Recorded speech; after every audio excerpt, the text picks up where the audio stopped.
la chaîne pour un point lecture et je vous avoue que j'ai plus trop l'habitude d'en tourner, mais j'avais vraiment très envie de vous parler des lectures dont je vais vous parler dans ce point lecture. Il y en a 4, c'est principalement des lectures adultes, il y a un jeune adulte dans le tas. Et bah écoutez, on va commencer tout de suite sans trop tarder, sinon vous le savez, je papote pendant à peu près 100 ans. Et on va commencer tout de suite avec Almost Love de Louise O'Neill, qui est un tome unique, il n'y a pas de suite. C'est un livre adressé à un public adulte, avec d'ailleurs des scènes qui sont assez explicites, que ce soit en termes de scènes de fesses, puisqu'il y en a quelques-unes, mais aussi, je tiens à le signaler, en termes de violence mentale, puisque on va vous parler de relations toxiques. Et enfin, c'est un livre qui n'a pas été traduit, je ne sais absolument pas si une traduction est prévue, et pour le moment en tout cas,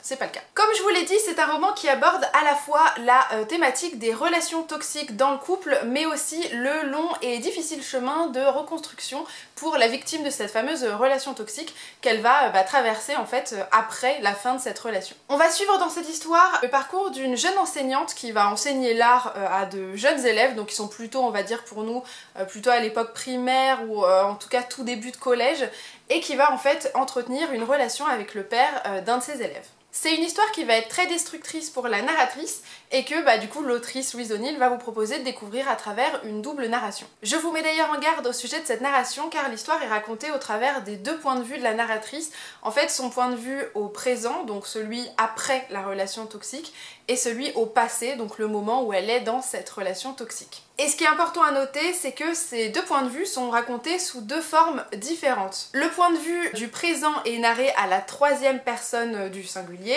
quand le point de vue du passé est narré à la première personne du singulier. Je suppose pour vous mettre dans la peau de la narratrice au moment où elle traverse ces événements et les rendre un petit peu plus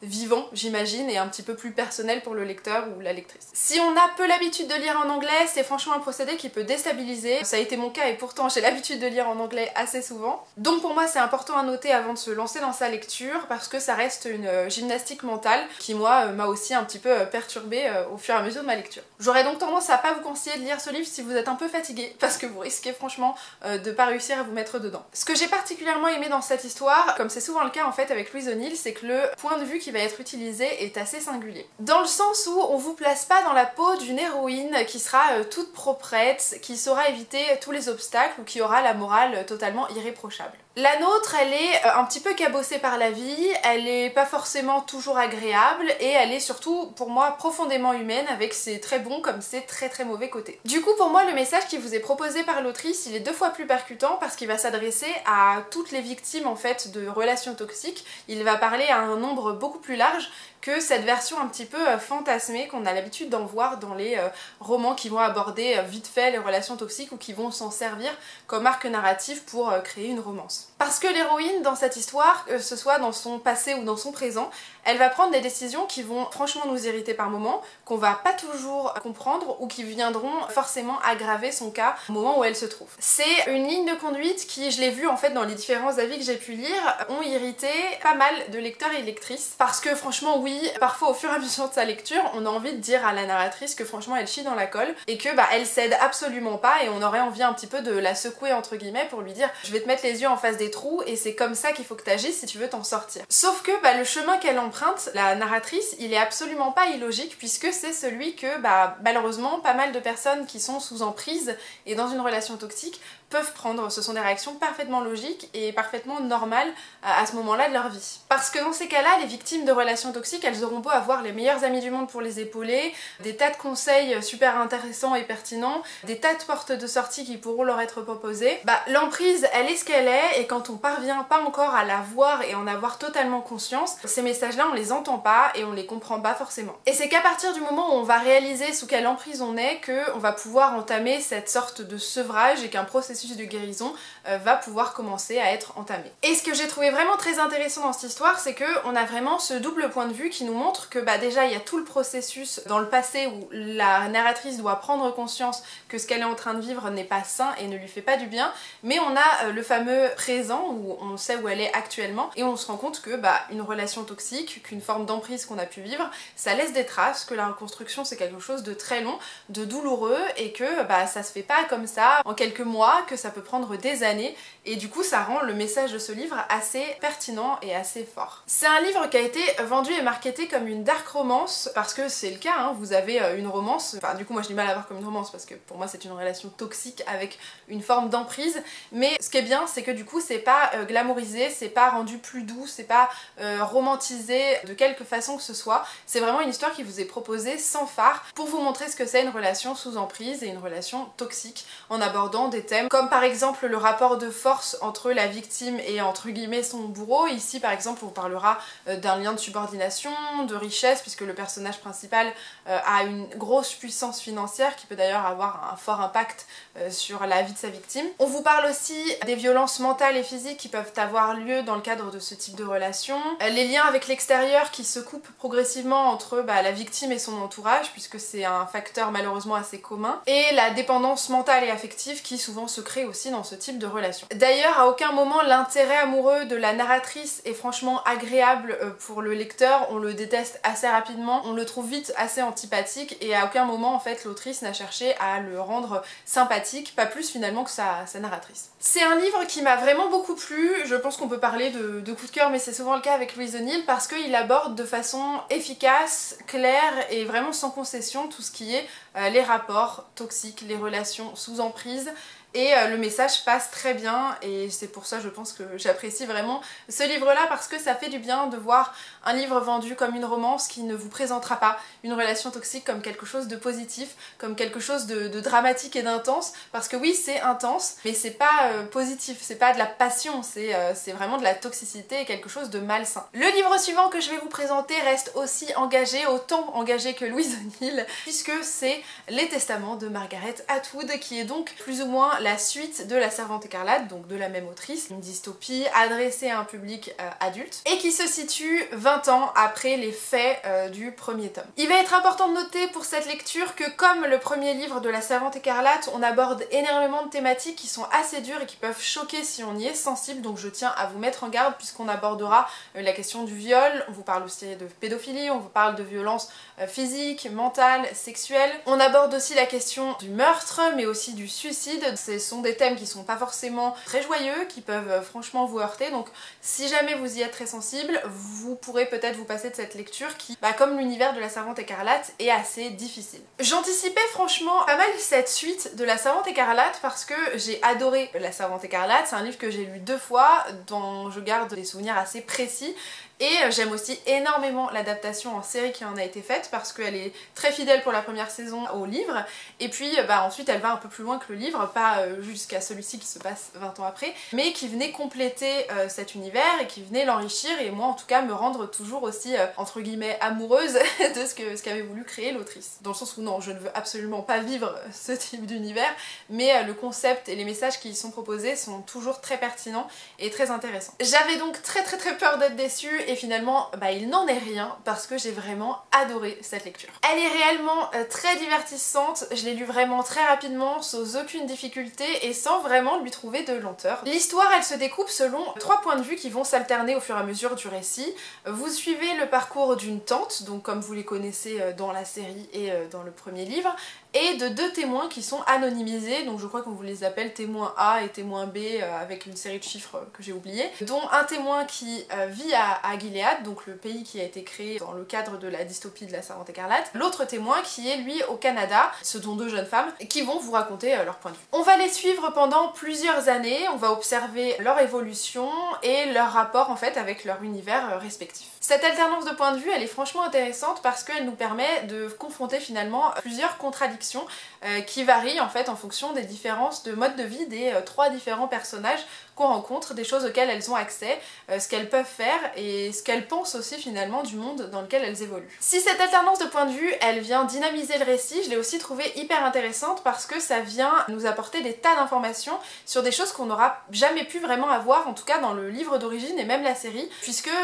la plupart des choses se situent du point de vue d'une servante écarlate qui a donc accès à certains types d'informations informations, mais qui pour la plupart des choses ne sait pas ce qui se passe ailleurs et a vraiment pour le coup des informations assez limitées. Ici j'ai vraiment trouvé que ça venait apporter énormément de richesse à l'univers qui a été créé par l'autrice, puisque ça vient répondre à pas mal de questions qu'on peut se poser et qu'on s'est posées à travers la lecture du premier tome ou même le visionnage de la série, parce que ça vient révéler en fait pas mal des mystères qu'on pouvait se poser sur Gilead, son fonctionnement, les interactions que certains personnages peuvent avoir entre eux, certains codes sociaux aussi, mais aussi l'aspect extérieur qui est vécu depuis le Canada et ce côté un petit peu géopolitique qu'on aborde un peu finalement dans la série, mais pas du tout dans le livre d'origine. On va vous parler des tantes, comment elles ont été recrutées finalement, quel est leur rôle, quel est leur quotidien en dehors de celui que nous on connaissait. On vous parle aussi de la jeunesse de Gilead, quel est le rôle des enfants, comment ils vivent, qu'est-ce qu'on leur fait subir, hein, parce qu'on leur en fait subir des choses, et on vous parle principalement du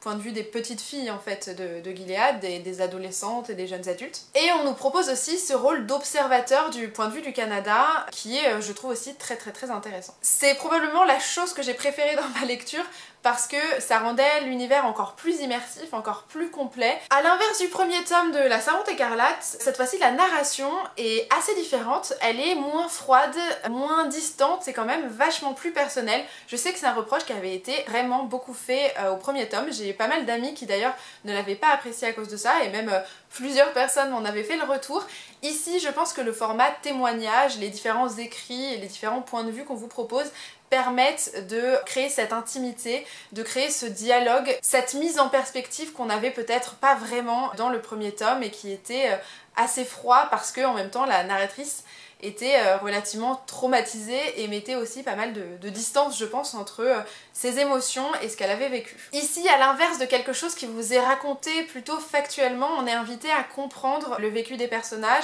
à comprendre pourquoi ils ont fait certains choix, pourquoi ils ont agi de telle ou telle façon, à découvrir leurs peurs, leurs joies, les événements qui les ont marqués. Et même si certains personnages peuvent vous paraître assez antipathiques, vous aurez vraiment envie de savoir ce qui leur arrive et ce qu'ils vont traverser. Le seul bémol que je viendrais franchement apporter à cette lecture, c'est que certains des mystères qui vous sont proposés en fait dans ce récit-là, puisque c'est comme tout livre, hein, on vous révèle pas tout d'un coup, peuvent être assez facilement devinés. Si vous êtes à jour sur la série, il y a certains indices qui vous seront révélés, que vous verrez venir en fait d'assez loin, et certains mystères qui seront pas franchement une grosse surprise au moment de leur révélation, donc ça peut être un petit peu décevant éventuellement. Après, je pense que c'est pas le seul intérêt du livre, c'est pas la seule chose à découvrir, mais je pense que c'est un bouquin qui cherche un petit peu à faire la jonction entre ce qui est en train de développer la série et d'apporter une forme de conclusion sur le parcours de certains personnages qu'on aura pu découvrir dans les livres d'origine, puisque ça se situe 20 ans après. Personnellement, ça va pas poser problème, mais je pourrais comprendre que ça déplaise à certains lecteurs et lectrices. En revanche, si vous n'avez pas vu la série, je pense qu'il y a plein de choses à découvrir dans ce récit-là. Alors, est-ce que c'était une suite qui était indispensable? Franchement, à mon sens, absolument pas. Est-ce que j'ai pris plaisir à la lire? Oui, franchement, j'ai vraiment adoré le lire. C'est pas forcément la meilleure lecture que j'ai pu faire, mais pour moi elle a le mérite d'apporter pas mal de réponses aux questions que les lecteurs pouvaient se poser, d'enrichir un univers qui, à mon sens, est vraiment très intéressant, et de proposer toujours des réflexions hyper intéressantes sur le patriarcat, la façon dont les femmes peuvent être opprimées, et surtout, je rappelle quand même que comme le livre d'origine, ça se base sur des événements qui se sont réellement passés ou qui se passent réellement toujours, qui sont certes poussés à leur extrême et surtout agglomérés tous ensemble, mais qui posent de vraies questions, qui remet en cause de vraies grosses problématiques liées au patriarcat, liées aux violences faites aux femmes, qu'elles soient adultes ou qu'elles soient adolescentes ou encore enfants. Il y a de vrais questionnements qui peuvent vous pousser à développer votre conscience féministe, qui peuvent vous pousser à vous informer sur des événements qui se sont toujours passés et à mettre en perspective ce qu'on vit dans notre actualité et ce qu'il pourrait advenir de notre futur si certaines choses passaient et qu'on laissait passer certaines choses. Alors j'ose espérer que c'est une dystopie qui ne puisse pas être réalisable dans le futur.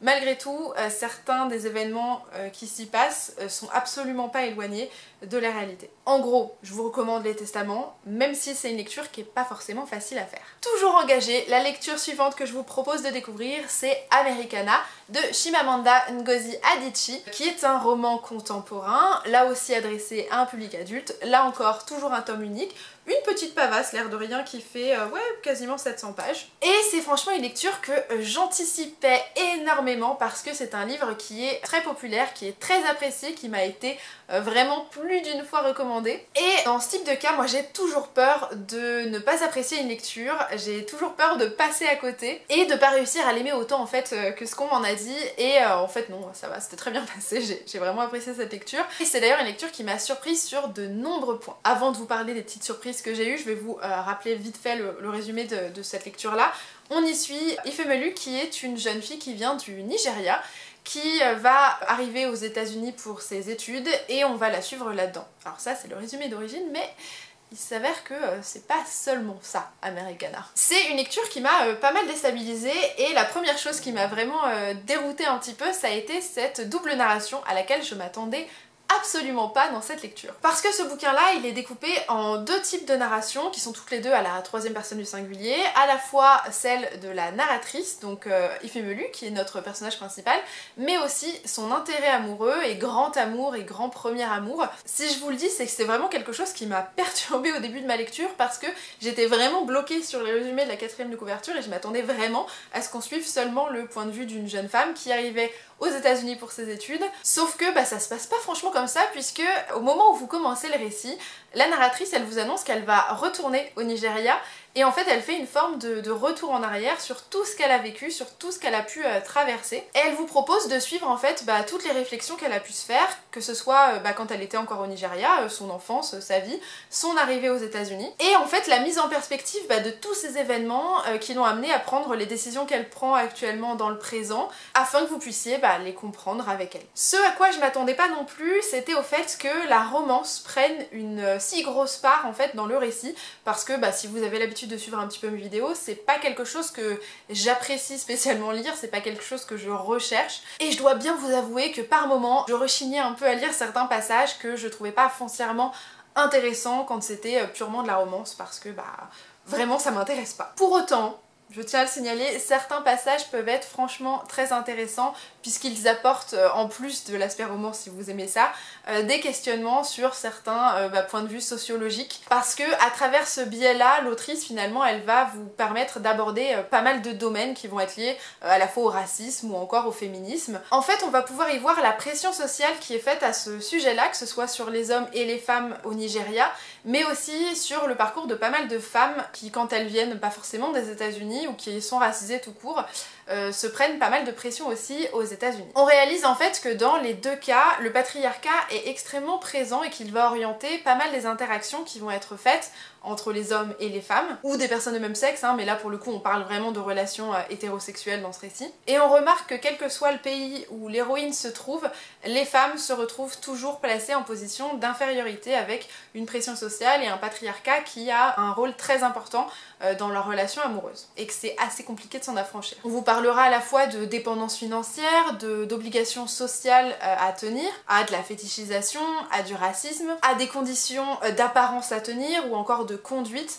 Bref, le sujet est vaste et c'est intéressant forcément pour moi de l'observer d'un point de vue que je ne connais pas, c'est-à-dire celui d'une femme racisée, parce que fatalement ce qu'elle traverse c'est pas quelque chose que moi je pourrais connaître. Une autre chose qui m'a pas mal surprise aussi, c'était de me retrouver autant plongée dans le passé de l'héroïne au Nigeria. C'est pas quelque chose que j'avais anticipé, là encore avec le résumé qu'on nous propose en quatrième de couverture. Après ça m'a permis de vite réaliser que c'était assez important à découvrir, déjà parce que c'est pas une culture que je connais, et ensuite parce que ça permet d'installer vraiment qui est le personnage et quelles seront ses attentes, ses déceptions, sa culture, mais aussi et surtout le contraste et les contradictions qu'il y aura avec le pays dans lequel elle va évoluer ensuite, donc qui sont les États-Unis, qui à travers une culture occidentale viennent pas mal rejeter l'héroïne en fait pour ce qu'elle est et la normalité qui est la sienne, ce qu'elle a toujours connu, et qui du coup rend d'autant plus violent les discours qu'elle peut appréhender, auxquels elle avait pas forcément été confrontée. C'est aussi important en tant que lecteur ou de lectrice de connaître une culture qu'on connaissait pas forcément,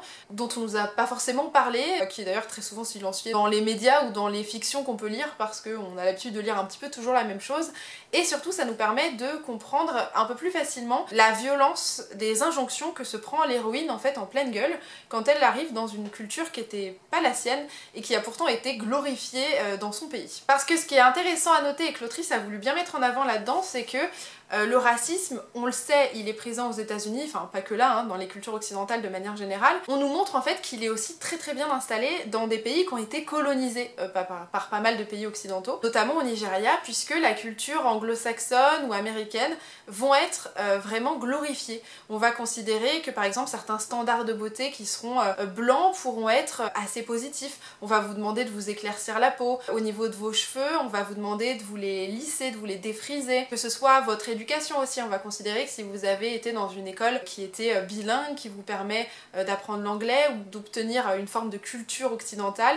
vous rendra supérieur. On va un petit peu orienter l'image de la réussite et l'image des rêves que vous devriez avoir en fonction de ce que les sociétés occidentales en fait décident et définissent comme positif. Et c'était assez intéressant de voir ça puisque très sincèrement c'est pas quelque chose que je connais parce que moi j'ai toujours vécu dans un monde qui me dit voilà les bonnes choses c'est ceci et cela, mais à aucun moment j'allais me dire que oui dans un pays qui avait été colonisé, même si ça semble logique au final puisque le colonisateur il définit tout ce qui est bien même quand c'est pas chez lui, et ça laisse des traces et ça va aussi façonner les personnes qui grandissent dans des univers qui sont différents du mien. Et au final, c'est un livre qui va vous permettre de réaliser ce que c'est le privilège blanc. Hein. Parlons-en du privilège blanc. C'est tous les privilèges qu'on a quand on a une couleur de peau blanche, c'est-à-dire des choses auxquelles on ne pense pas forcément, sur lesquelles on ne se questionne pas forcément, mais qui nous sont acquises, comme par exemple le fait de pouvoir sortir dans la rue sans avoir peur de se faire tabasser. Hein. Dans les circonstances actuelles, c'est important de le dire. On parle beaucoup des violences policières, mais pas que. Il y a un racisme auquel moi je serais jamais confrontée grâce à ma couleur de peau. Dans ce livre-là, l'autrice, elle vient vous mettre en avant les différences par exemple d'accès à l'éducation. La façon dont on la considère en tant qu'étudiante sera pas forcément la même que si c'était une étudiante blanche, que ce soit l'accès à l'emploi, puisque bien sûr elle va galérer comme pas possible pour en trouver, le fait d'obtenir des papiers, que ce soit aussi dans vos relations amoureuses, des choses qu'on attend de vous, des idées qu'on pourrait se faire de vous, les relations amicales, les violences verbales et non verbales que vous pouvez vivre n'importe où, quand vous prenez les transports en commun, quand vous marchez dans la rue, quand vous voulez acheter des fringues, mais aussi des choses qui moi me paraissaient assez anodines, comme par exemple la coiffure. C'est con hein, mais en tant que femme blanche, j'ai jamais eu aucun problème à trouver un conseil pour me coiffer, à trouver une image qui pourrait me donner envie ou me donner des idées de coiffure facilement. Et ici, c'est pas le cas, hein, par exemple pour notre narratrice, qui va avoir pas mal d'injonctions par exemple à se défriser les cheveux, qui va pas mal aborder la question justement d'assumer en fait la nature de ses cheveux tels qu'ils sont, parce qu'ils ont beaucoup été diminués dans les médias, que ce soit dans son pays ou aux États-Unis. Et elle va vous parler de tout ce procédé pour réapprendre en fait à aimer sa chevelure et à s'aimer elle-même telle qu'elle est. Ça peut sembler un petit peu innocent comme ça, mais nous en tant que personne blanche, en tout cas moi, c'est pas quelque chose que je réalise parce qu'on m'a toujours dit ce que t'es entre guillemets c'est bien. C'est pas le cas pour notre narratrice. Elle aborde aussi la question du privilège blanc et donc de la couleur de peau à travers le fait que, en tant que personne blanche par exemple, dans un pays dans lequel je vais me trouver, s'il est occidental, on se questionne à aucun moment sur ma légitimité en fait à être présente dans ce pays-là, et on part souvent du principe que quoi qu'il arrive, je viens d'ici, que je suis chez moi. Et c'est absolument pas le cas des personnes noires. Déjà on part du principe qu'ils sont pas forcément chez eux, qu'ils viennent pas forcément d'ici, alors que ça n'a strictement rien à voir, hein, votre couleur de peau. On va essayer de tout faire pour gommer qui vous êtes afin que vous ressembliez au maximum à ce que la culture attend de vous. Donc par exemple supprimer un accent ou avoir l'accent du pays en question. S'ils ont des habitudes, que ce soit lié à une culture, on vous apprend à les supprimer. Et vos goûts et vos envies doivent correspondre en fait aux attentes que le pays en fait attend de vous. Elle nous explique qu'ils ne sont pas considérés comme des citoyens mais des personnes noires en fait en premier. Et c'est là qu'on prend réellement conscience du privilège blanc, parce que moi on me considère comme citoyenne avant ma couleur de peau. C'est clairement un livre où j'ai appris pas mal de choses sur des événements et des éléments que je ne pourrais jamais vraiment connaître, mais juste apprendre à m'informer et à soutenir la voix des personnes qui eux les vivent, et à essayer d'accompagner ce changement et de faire en sorte qu'il arrive. C'est une lecture que je trouve vraiment très intéressante, que j'aurais tendance à vous recommander pour toutes les contradictions qu'elle met en avant, toutes les injustices dont il est nécessaire de parler et de mettre en lumière pour que ça change, pour qu'on s'éduque, pour qu'on accompagne vraiment un changement qui est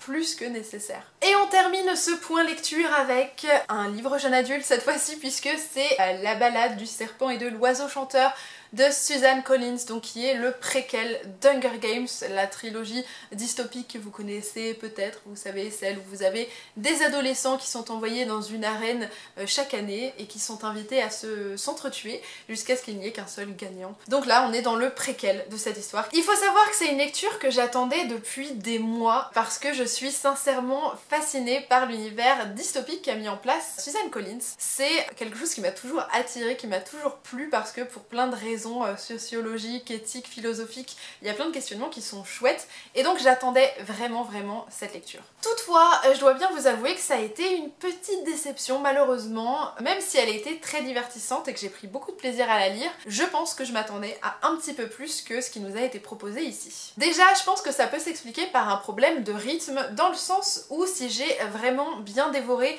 les 2/3 du récit, je vous dirais, la dernière partie m'a laissé un petit peu dubitative. Je l'ai trouvée relativement longue, parfois un petit peu indigeste, et du coup ça a donné une lecture un petit peu déséquilibrée. Vraiment cette dernière partie était pas très bien construite j'ai trouvé, mais c'est pas les seules choses qui font que c'était une petite déception pour moi, je vais vous en parler tout de suite. On va commencer avec les choses que j'ai appréciées parce que quand même c'est plus sympa. D'abord j'ai vraiment adoré découvrir comment les jeux qu'on a connus nous dans la trilogie sont devenus ce qu'ils sont. De savoir pourquoi ils se sont transformés, quels étaient les enjeux de cette transformation et quelle a été la participation active du président Snow en fait dans sa jeunesse, puisque c'est clairement ce personnage là qu'on suit. D'avoir aussi un éclairage plus prononcé sur les enjeux politiques, le but recherché par le Capitole, quels ont été les effets bénéfiques recherchés pour le peuple de Panem, et aussi l'ancrage de ces jeux dans un contexte de guerre, parce que rappelons-le, les jeux sont créés suite à cette guerre qui va ravager les districts contre le Capitole. C'était aussi intéressant de découvrir tous les enjeux économiques qui vont entourer les Hunger Games parce que ils génèrent aussi des biens pour Panem, pour le Capitole surtout, ou encore les enjeux sociétaux parce que ça mobilise l'ensemble de la société, que ce soit les habitants des districts ou encore ceux du Capitole. En fait, être dans les coulisses et la naissance des jeux tels qu'on les connaît, ça a vraiment été pour moi l'intérêt de cette lecture-là, et aussi de pouvoir les observer d'un point de vue qu'on n'a jamais eu dans la trilogie, puisque c'est le point de vue des créateurs, c'est le point de vue de ceux qui participent sans prendre le risque de mourir, et qui finalement ont des intérêts pour la création et la mise en place de ces jeux de mort qui sont parfaitement cruels et horribles, hein, qui ne devraient pas exister bien sûr, mais voilà, c'est important d'être de l'autre côté du miroir. Une des raisons pour lesquelles j'avais hâte de faire cette lecture, c'est qu'on vous propose de suivre un anti-héros. On propose de suivre le parcours du président Snow dans sa jeunesse, quand il est a priori encore à peu près sympa, et je trouve toujours intéressant d'avoir une espèce de backstory d'un personnage, surtout quand il est plutôt méchant, et de savoir pourquoi un personnage que je connais comme étant cruel, froid, calculateur, et de savoir comment finalement il s'est construit et pourquoi il est devenu ce qu'il est. Toutefois, je dois vous avouer que j'ai été assez déçue par ce personnage principal que j'ai trouvé assez caricatural et parfois un petit peu trop bienveillant dans ce préquel. Si on retrouve assez rapidement son côté assez intelligent et stratège dans ce préquel, je dois vous avouer que j'ai eu vraiment beaucoup de mal avec ce côté un petit peu trop bon qu'on lui donne dans cette histoire. Des gestes de bonté qui, je pense, ont voulu être mis en avant par l'autrice dans cette histoire comme motivés par une forme d'égoïsme, de préservation, ou motivés par des intérêts personnels du personnage, ce qui est le cas hein, quand même dans le récit de temps en temps, mais c'est des choses qui paraissaient tellement fréquentes et tellement naturel dans le récit que j'ai eu du mal à me dire que c'était souvent motivé par quelque chose lié à un intérêt personnel ou à quelque chose de purement malveillant. Et je pense pas que ce soit le cas du personnage, mais du coup ça avait l'air extrêmement peu crédible en fait dans le récit. Et donc le personnage de Snow dans sa jeunesse, il a franchement l'air parfois d'un enfant de cœur ou d'être profondément bon, ce qui m'a franchement dérangée parce qu'il y avait un grand écart tellement énorme avec le personnage que moi je connais à travers la trilogie que ça m'a franchement perturbée et que ça m'a franchement déstabilisée. Et les événements qui se situent à la fin du récit, je vous spoilerai pas, hein, qui pourraient, je pense, d'après l'autrice, tenter une explication de la transition qu'est devenu Snow entre celui qu'on découvre ici et le président cruel et froid qu'on découvre dans la trilogie. Ces événements, ils me paraissent trop rapides, trop bâclés, et peu profond, peu marquant pour justifier en fait cette transition-là. On nous propose à plusieurs reprises dans cette histoire des motifs qui pourraient avoir expliqué la transition de Snow au fil du temps, comme le besoin de retrouver une forme de richesse qu'il n'a plus depuis la guerre, un confort pareil qu'il a perdu, une position sociale qu'il aimerait retrouver, ou encore des traumatismes qui sont liés à la guerre, à ce que lui et sa famille ont vécu, des motifs qui seraient hyper crédibles pour expliquer pourquoi le personnage pourrait être égoïste et se transformer au fil du temps et devenir ce qu'il est devenu. Mais ce sont des réactions qui se sont produites extrêmement tard, je trouve, dans le récit, ou pas de façon suffisamment puissante pour que ça explique vraiment cette transition. Et moi je pense que c'est ce qui m'a manqué. J'aurais aimé retrouver les raisons de cette transition-là. On a des indices, on a un début d'explication, mais peut-être qu'il aurait fallu un livre 2 fois plus long, je suppose, pour expliquer pourquoi il a vraiment transitionné. Là pour moi, cette transition qu'on nous apporte sur la fin du récit, elle est très brutale, et je vous spoile pas puisque tout le monde sait que le président Snow est mauvais, mais les revirements qu'on nous propose très tard dans l'histoire, pour moi me paraissent trop brutaux et trop en contradiction avec tout ce qui est proposé avant. Alors est-ce qu'il aurait fallu proposer une histoire qui se situe un peu plus tard, avec des anecdotes finalement sur ce passé qu'il a vécu, mais qui reste néanmoins très intéressant à découvrir? Je sais pas. Est-ce que c'était pas vraiment le but du récit? Peut-être, mais je sais que moi ça m'a manqué de pas avoir un personnage, j'ai trouvé suffisamment bien construit et bien crédible en tant qu'anti-héros. J'ai pas non plus eu énormément d'intérêt pour le personnage féminin qui a lieu dans cette histoire, que j'ai trouvé extrêmement caricatural, qui symbolise dans ce récit-là une forme de liberté, une forme de rébellion, qui est un petit peu le personnage qui aurait pu transformer Snow. Mais c'est aussi et surtout pour moi une forme de répétition de ce qu'on a déjà dans la trilogie avec le personnage de Katniss. Du coup, ça m'a pas non plus bouleversée, j'ai pas trouvé ça hyper novateur ou super intéressant comme procédé. D'ailleurs, je vais faire un petit spoiler, donc je vais vous mettre un petit indicateur par là pour vous dire qu'il y a un spoiler, vous pourrez couper le son et je retirerai ce petit mot quand le spoiler sera fini. J'ai du coup trouvé la relation amoureuse qui se noue entre les deux personnages hyper toxique. Déjà il y a un rapport de subordination énorme, c'est-à-dire que bon, quand elle est dans les jeux, cette pauvre Lucy elle risque quand même de crever et elle dépend totalement de Snow pour survivre à travers de la bouffe, de la nourriture ou des plans de guerre pour stratégiquement réussir à pas mourir. Une fois qu'elle en sort, très clairement il devient pacificateur, donc il a là encore une position de pouvoir vis-à-vis d'elle parce qu'il a les moyens